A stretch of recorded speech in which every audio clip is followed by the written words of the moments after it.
Beauté, merci pour la confiance, pour la fidélité. Vous allez kolanda biso, vous allez nesengo koyeba ki vous allez ébélé kolanda mai tozali kosala à travers musala na biso. Tozwami lelo na commune ya Ngalema, na quartier Bumba, non loin ya église La Borne, référence ezali IPEN, na université IPEN tozali musikate na chantier iska tozali. Ezali pona koptali sabino état d'avancement ya chantier na biso oyo tozali kosala. Les alliés moko ba chantier bandaki déjà depuis l'année passée, mais ça ils ont évolué normalement. Tous alliés na obligation que y avait un hôtel sabino voilà to bandaki quelque part et puis tout commis à tel niveau et permettre ndeko oyo installer sa confiance à qui je dis merci pour na équipe ya Global Construction pour ça musala na et puis permettre bandeko muso bazali na nous na musala kosala te ba linko yeba comment ba ko sala pour ba ko apina étape oyo pour ba lekaper l'étape muso bandeko baleki pour qu'ils voient les résultats ou bailler ba pendenge to procédaka. Donc les alliés occasion pour bino bo découvrir savoir-faire et entreprise Global Construction na équipe on demander ba travailler pour que boza la pe na idée ya auto salaka. Les autres alliés nécessairement parce que étape auto alliés za moko ya étape ils arrivent déjà à un niveau avancé parce que pour un projet de bâtiment les alliés na préalable auto bandaka déjà bandeko bayebi que bandana na état de lieu ou étude de faisabilité. Après, il y a l'état de lié pour le chantier ou le terrain, il faut ça, il y a beaucoup de projets. Dans le projet, il y a une particularité parce que les projets en soi, ce n'est pas nous qui sommes les concepteurs, il y a un projet OYO. C'est un autre bureau d'études, OYO, Bazali, concepteur, il y a un projet OYO. On va installer le projet, élaborer le projet. Et le client a fait le choix, il y a Global Construction comme entreprise pour que ça l'exécution ou exécuter marché ou projet OYO. Ndenge tozalaki sélectionné et puis toyaki tosali ba étude na biso faisabilité au départ et permettre biso to définir ba clause en fonction il y a des devis auto soumettre au client et les devis ezalaki validé après un moment après discussion et ou échange de tozalaki compromis plutôt bana kosala fondation ou ezalaki première étape il y a gros œuvre fondation installation qui car sur le terrain à partir à fruits tosali implantation tosali fruits. Et puis, comme au niveau, il y a béton sur pavement, fondation moko, ils allaient en semelle isolé. Toutes les images, ils allaient dans la page YouTube ou quand ils allaient à Global Construction, ils allaient moko,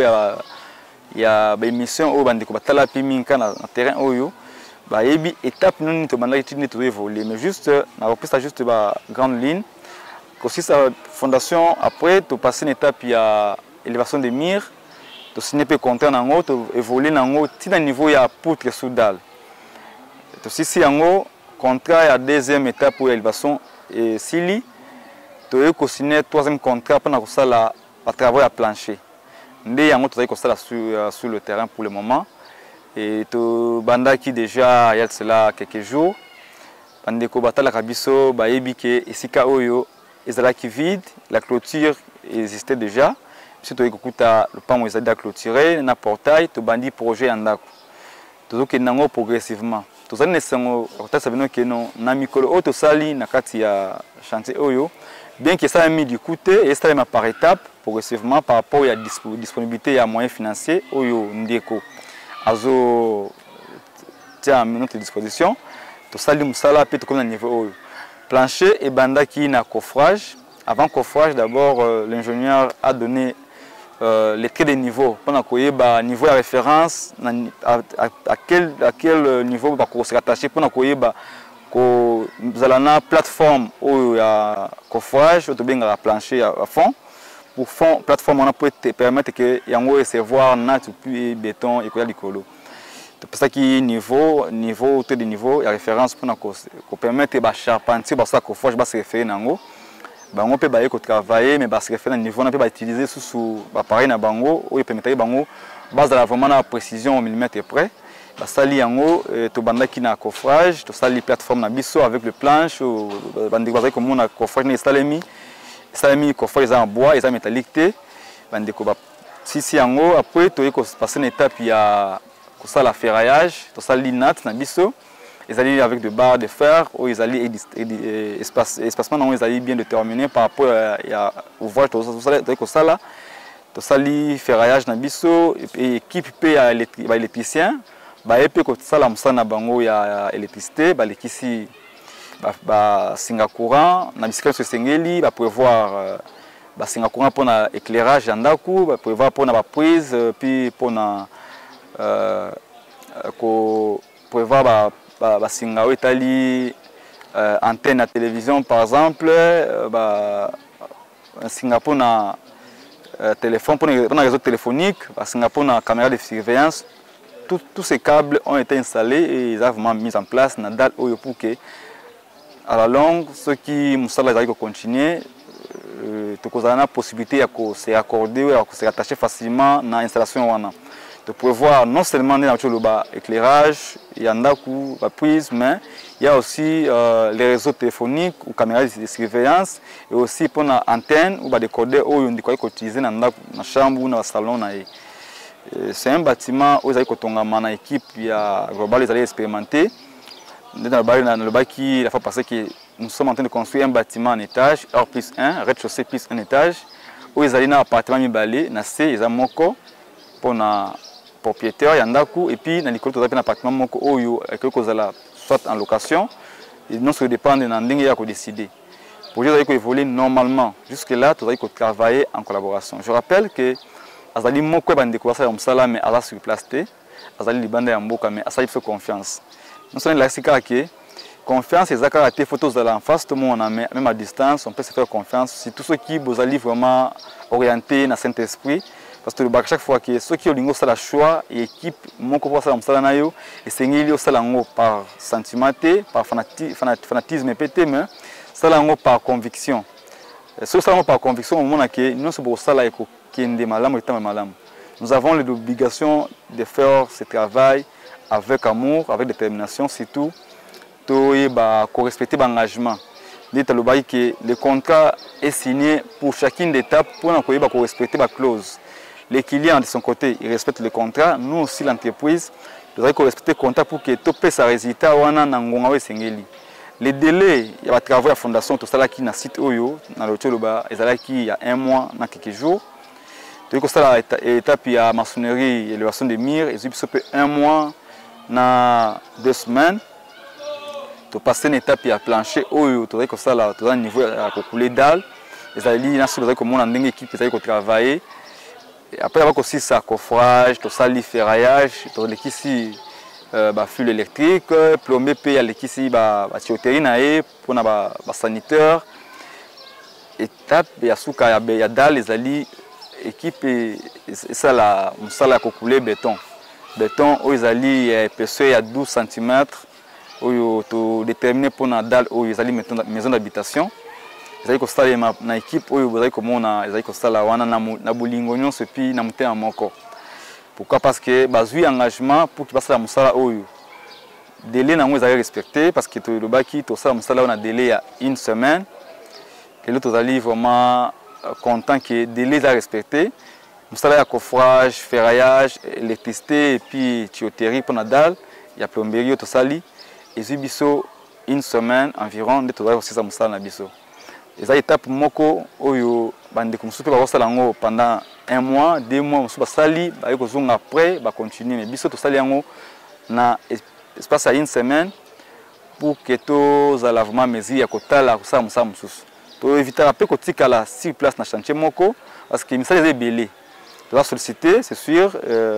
tu causes lavement solliciter parce que tout ça me malam. Et ce moment, je ne suis pas là pour faire la publicité ou bien flatter bino. Je pense que mon salaire est malam et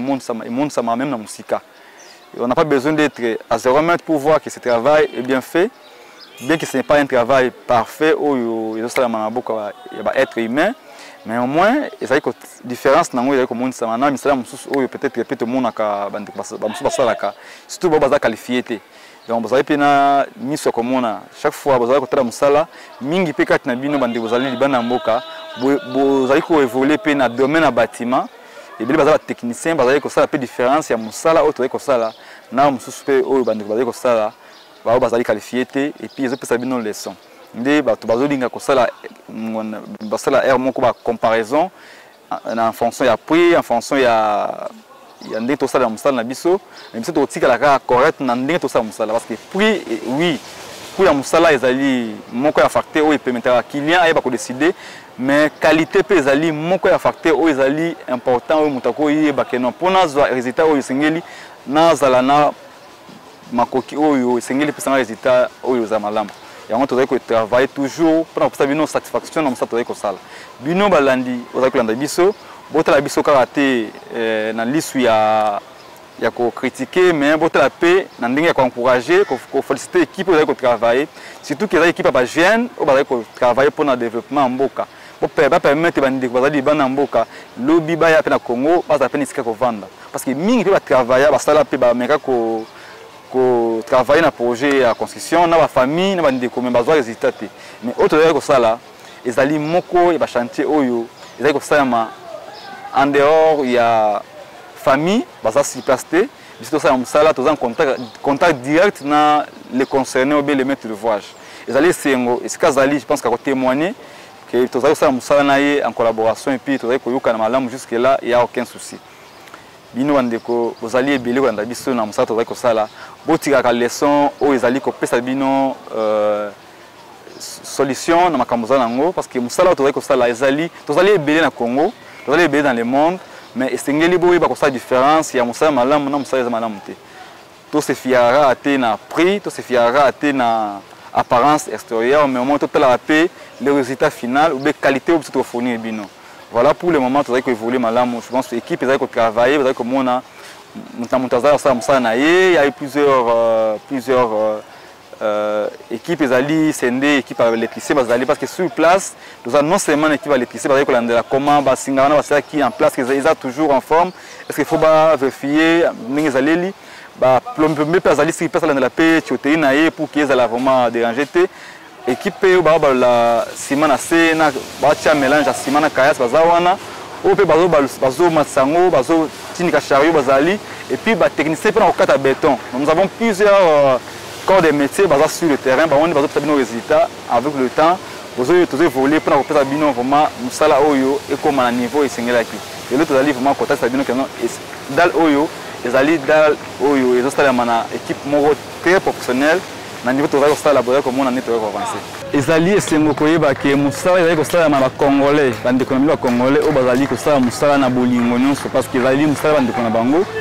Et bien bazali ko sala musala kaka oyo maintenant ba expatrié na ba chinois ba libanais mais ndeko oyo azali moko ya batu ou ya ba congolais ou bazali libana mboka mais aboyi ko sala na ba libanais akoto sala na ba chinois na ba libanais mais alobi voilà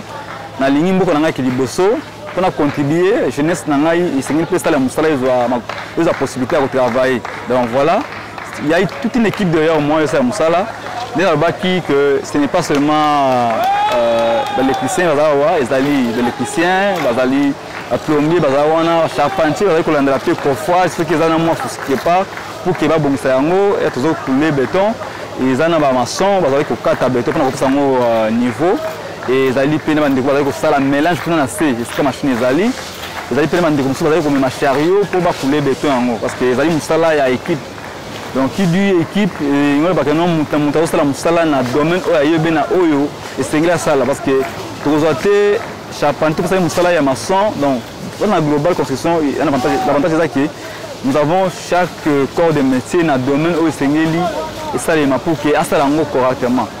to lingi ko sala te chaque fois musala moko mutuka ye moko maçon ye moko carreleur ye moko charpentier pour na biso to linga vraiment faire la part des choses bon chaque technicien a ça musala oyo maîtrise bien donc voilà équipe ezali ko évoluer notre dalle ezali vraiment na superficie moko munene parce que mon c'est un grand bâtiment ezali mulai et puis ezali munene capacité na vraiment élastique que dalle mukete tout ça okula ngo ezali okende vers la fin donc évolution à musala ezali ko mona na miso ezali esengo koyeba ke ezali ebele parce que musala to sala kaizaka musala oyo permettra bino bozala vraiment na ba ouverture bozala na ba réponse na mituna na bino. Mais pourquoi nous sommes en train de malamu yanga sama boete? C'est parce que au sala ki choix malamu te. Choix malamu na ngonga oyo na koloba ezali ko sala choix na entreprise oyo ezali sérieuse avec de bonnes personnes oyo ba sala musala pour que yo za sourire. Ce qui au sali choix malamu te c'est déjà un mauvais départ pour na bino. Donc musala ezali ko sala ma awa ezali musala ya ndeko oyo azali ko tala biso isika azali na libota na mobimba azo se retrouver parce que to sala ngo na bolingo et to sala ngo pona ko pesa vraiment résultat na dimension oyo singla ko pesa la ebele basali musala boye mais bazo résultat oyo te parce que choix na bango malamu te biso pe to sala musala pona ko servir bino na témoignage parce qu'à travers musala oyo c'est une porte qui s'ouvre pour que entreprise na biso qui est de bosso et puis ils ont sous opportunité belé basala musala parce que nous avons gagné plus de marché car à partir à témoignage bandeko de bouche à l'oreille. Voilà, ils ont fait pour moi tel travail babanda ki boye comme si boye donc résultat wana c'est ça qui fait que bino to bana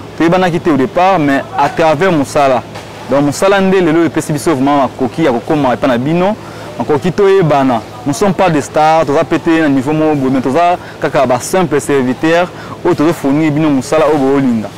donc singeli kaka même koyeba ke musala ezali ya bino c'est tous ba sali et singeli bino na boza wana no sérieux pour peut-être sala ngo malamu ce qui biso moko ba ko musala donc ba client boza musala na sérieux te musala za yo mais on va sala ngo na prix moko dérisoire on va sala ngo na ba matériaux moko ezali vraiment ya qualité te c'est que yo moko lingi musala mabe mais ndeko oyo azana besoin de sala projet na ye oyo za ya venir ya retraite na ye pona ko bongisa venir ya bana ou ya ibota mbimba akolinga sala musala na qualité oyo sengeli alinga te a minimiser ba matériaux musala wa osalela pour à dépenser moins mais OCP là à dépenser mbongo malgré à dépenser mbongo na hauteur oyo sengeli mais à zo résultat oyo ezali vraiment satisfaisant.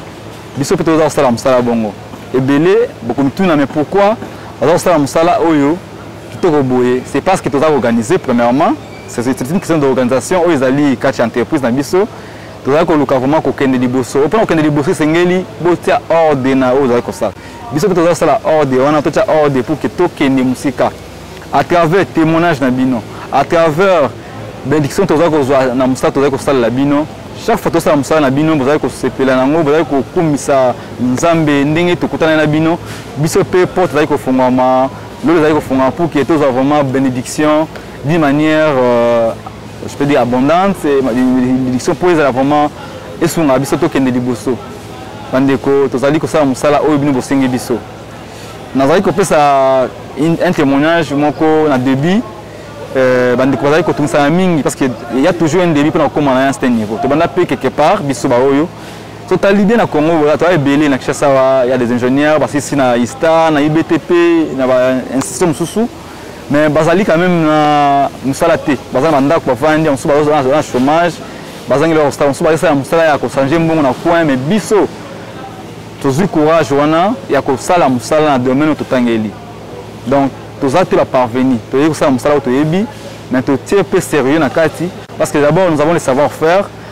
toujours apprendre des pêches mais faisant ce qui est vrai parce que musala technique est là, besoin apprendre du jour au jour pour que beaucoup masu makasta musala et à travers musala oyo besoin de tout travail, tu bana quelque part nous avons aussi des lacunes. Au début, nous avons eu aussi des soucis, mais nous allons avancer grâce à votre témoignage dans Bino. Nous allons avancer dans notre réunion. Nous allons perdre le beaucoup pour que tout kende. Donc, nous avons un niveau trop bas, nous allons taper progressivement. Et nous allons à fond la sous la porte largement pour que tout kende sous musique. Nous allons autre que ça là, Ezali déjà Moussala et Bandaki depuis l'année passée, mais étant donné que Moussala est manqué progressivement. Ils allaient en fonction de ma coquille où ils allaient disponibles. Et aussi, étape par étape, chaque fois, ils ont étape à l'Ibosso. Pour passer à l'étape, il faut les ici là. Peu importe le temps que vous direz, et dépend de cas qu'on a possibilité. Ce qui est ici, et permettre aux clients à l'ouka quand ça sous ma coquille pour continuer à taper l'andi. Mais peut-être que tambola nandi qu'on a biso. Ils allaient courter, ils allaient payer concurrence dans mon côté, mais à ce moment-là, on a tant au Sengeli, nous avons fait passer ma coquille pour que le projet ait avancé. Et que progressivement, c'est un bâtiment de la longueur, je pense que nous avons environ 16 mètres, 16 mètres et en longueur, dans la largeur, nous avons environ 11 mètres. C'est un grand bâtiment où ils allaient vraiment la dimension, bien qu'il y ait cette dimension, il faut une régularité, il y a un peu de décalage. Par rapport à la forme nango mais il a bâtiment monende la kisika que ça nango ils allaient kakate du le amona tongo banyango Donc il risque ndeko avant banda projet oyo à 8 ans naé mais pas à naé à 8 ans bien sûr pour réunir makoki mais il peut à consulter une équipe qualifiée net global pour passer la étude la faisabilité passer la projet à combien et coûter et c'est là il était bien habitué sur le téléphone monsieur Eli voilà dans un projet France la yandaku il y a dimension bébé il y a 4 chambres ni bandi balinga habitué chaque fois on a fait le projet yandaku il y a 3 chambres combien coûter et ça bon mais ndeko azala qui na projet na yé mécanicité le bakeno le projet d'abord c'est le maître de voiage qu'il a azana vision ya musala pour sala yandaku pour sala ça bisonde to ko accompagner to ko recadrer projet na pour ça mané sengeli donc tu peux essayer résultat sur papier to concevoir ndé ayebi plan na yango yo dimension na ngonde ezali to sali devis ou bien évaluation projet wana. Donc ce n'est pas de bouche à l'oreille pour bien voilà combien ça va coûter, mais il faut que ça une étude approfondie à projet. Donc il y a tout d'abord il y a première étape, il y a première phase où il y a travailler à gros œuvre, où tu as ça là, là tu as une fondation, élévation de murs, dalles, et tu as tout ça là c'est quoi élévation à étage et puis toiture. Mais aussi cette étape à gros œuvre. À partir à toiture, mais aussi cette étape à gros œuvre, tu passes sur une étape il y a la finition où il y a installation. Na goût na ye na choix na ye na qualité matériaux ya ko linga to sala ye parce que finition ezali et dépendant na choix ya client on soit linga sala na ye biloko ba chinois on sou bilo eza importé ou na Europe par exemple c'est sûr mais on sou linga sala biloko ka o kaka ya bongo mais to linga client za la nous clair au départ ça biso choix na ye pour orienter. Nous avons le devoir de donner conseil pour que client ait pas ça là. Et bongi quand même que avant musala et banda et bongi ma coquille est déjà bien déterminé dans montant moko de kabongi ça mis pour que ça musala. Et ils allaient madame ko consulter une équipe où ils allaient qualifier pour baper ça yo résultat ou bien ba évaluer projet na yo pour évaluer projet c'est que qu'on a plan pour ba terrain comme ça ko sala pour que l'évaluation des évaluation moko est vraiment concrète et évaluation moko bastali ka bongo ba extrapoler donc une extrapolation donc pour la biso to sengaka que lorsqu'il faut évaluer les projets il faut tous avoir des éléments où ils sont nécessaires pour na to évaluer projet wana ceux qui ont projet ndako donc faut tous avoir ba terrain to sala musala te ba tous avoir plan au projet na ndako to sala pour que tout ça l'évaluation na ngoto ba coût ya projet wana yango permettre bino bo sala musala bo suka nzela te parce que lorsque tu sali déjà ba étape wana tu as un coût à projet ndeko on atteint comme ligne là comme à cause la prêt na banque à des fois crédit na banque ou bien tout comme à quoi ko ça l'économie na pour que à ça projet na ye mais ce comme ligne les malamu te ndé yango to mona projet comme inachevé à chantier si la raté et bandaki etikala botama yebo donc misala ezo suka nzela. Mais pour nous, souka nanzela te esengeli comme ilengela au départ et puis ko sala show malamu pour l'équipe ko sala msana yo basunga yo pour ba orienter yo parce que belé bazo échouer na projet parce que bazana bato ba ko conseil te bazana orientation moko te bazwiki na équipe moko ya construction ou bien équipe moko ya qualifiée nde bazaka ka tongela na batongi mais biso to pesa bino conseil pour boyeba ndeni ko banda et puis comment ko procéder pour na ko comme na résultat final.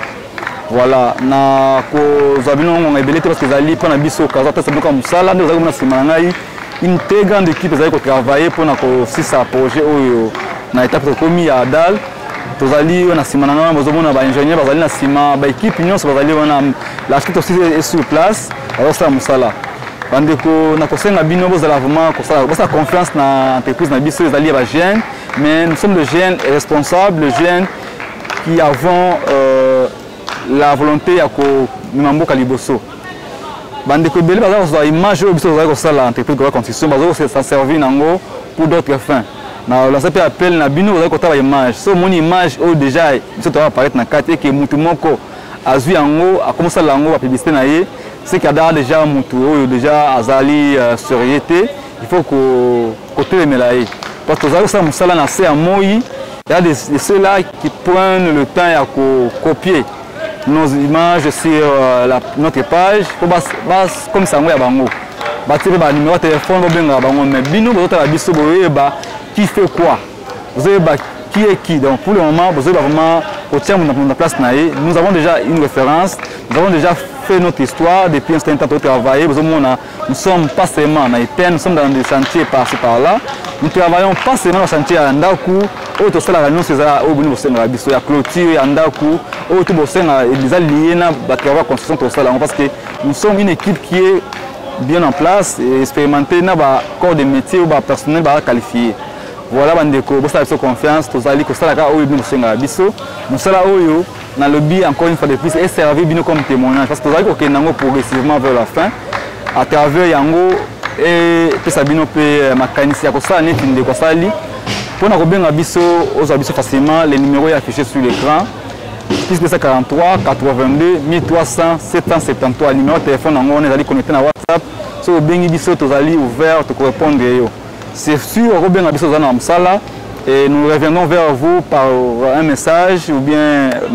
to kobenga pe yo bien au combien on appelle biso pour la deuxième fois pour relancer biso parce que il y a des fois vous nous appelez nous sommes au travail peut-être peut-être dans musala to za moi retard pour répondre mais surtout un message na osali biso audio bien écrit pour répondre pour to pesa yo réponse na question aux anango et puis si photo sur la toujours rendez-vous to solo to pesa yo ba procédure sengeli ko sala pona ko koma na résultat.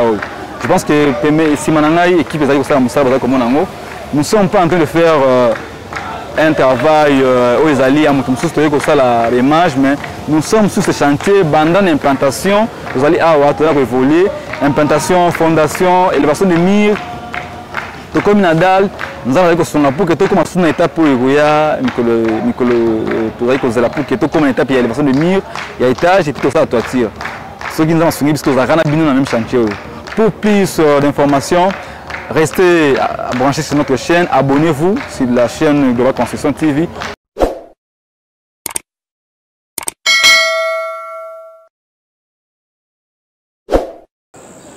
Napesi bandeko nyonso merci na ndenge bolandi biso na bokebi biso tozali kosala mosala oyo bino bosenga biso tozali kosenga bino soutenir biso d'une manière ou d'une autre parce que tozali kaka bandeko na bino na tosali ezali ka demande ba client na biso basenga biso tosala kaka to garder ka même logique à mosala et puis toko tikela toujours correct envers bino parce que témoignage na bino ndeko sala ke biso tokende liboso pour na lelo to suki wana et puis to tiki bino na boka nkolo nzambe asunga pour que tokuta na susu mbala sima na nzela toujours ya mosala pour que topesa bino susu ba nouvelle ou ba information ezali lié na mosala tozali kosala nzambe apambola bino et puis tokutani mbala sima toujours na émission oyo ya Global Construction TV oyo bolandaka mingi merci.